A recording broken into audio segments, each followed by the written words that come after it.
The Commission has noted in the suppression of the report of the expert committee that the action to be taken shall be severe for the reason that had this report not been suppressed, construction of barrage at Medigadda could not have been taken up.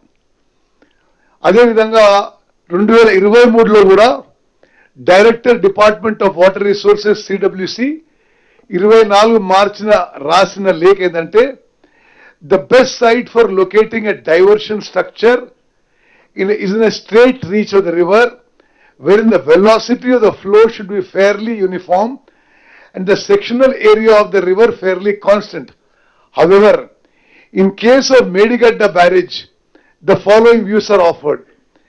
The width of the river contracts suddenly just downstream of Medigadda barrage, which may cause heading up of water downstream of barrage and subsequent failure.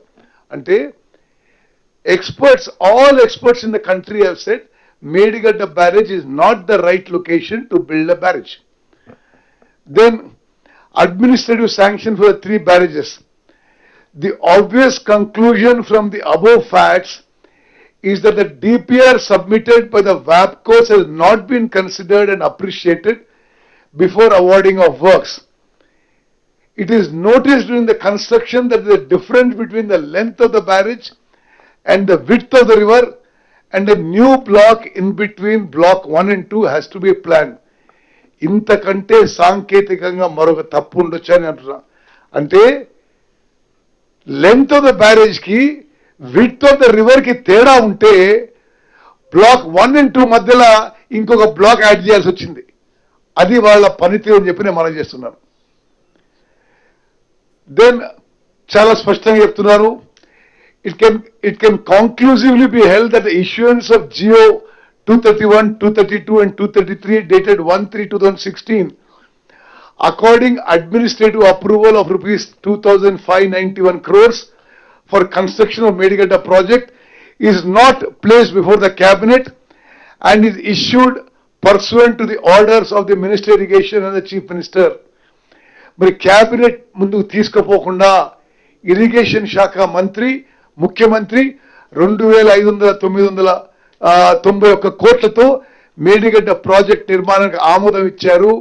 ఇది illegal, ఇది against business rule, ఇది చట్ట వ్యతిరేకమని justice Ghosh commission report పేర్కొంది. The commission does not see any compelling urgency in taking such decision by the irrigation minister and the chief minister alone, and this irregularity is more so in the light of the fact that the cabinet has not ratified the same. Then decisions that unduly favored agencies leading to financial loss. Agencies and the contractors. In the review meeting dated 9 December 2017, the Chief Minister directed to ensure the additional work not covered in the scope of agreements to existing contractors. Additional works అప్పుడున్న contractors కి nomination basis మీద జరిగింది. అది ముఖ్యమంత్రికి అధికారం లేదు, అది cabinet కి రావాల్సిందే. This as per business rules. Main components like guide bunds and flood banks treated as additional works and given a nomination basis. The government agreed to execute coffer dam and guide bunds which were in the contractor's scope of work, citing verbal instructions from Chief Minister. Citing verbal instructions from Chief Minister, this resulted in huge additional burden on the exchequer. Works worth 369 crore rupees were added in RE1 without basis in DPR, which the commission termed,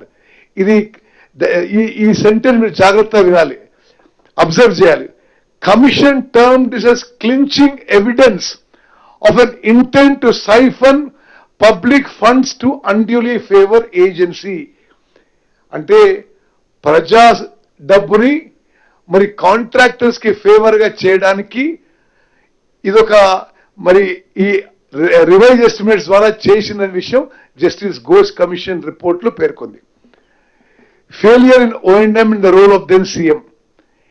దయచేసి మీరు అందరూ గమనించాలి, ప్రపంచవ్యాప్తంగా బ్యారేజీలకి డ్యామ్లకి తేడా ఏంటంటే barrages are only meant to regulate water. barrages are not meant to store water. World over,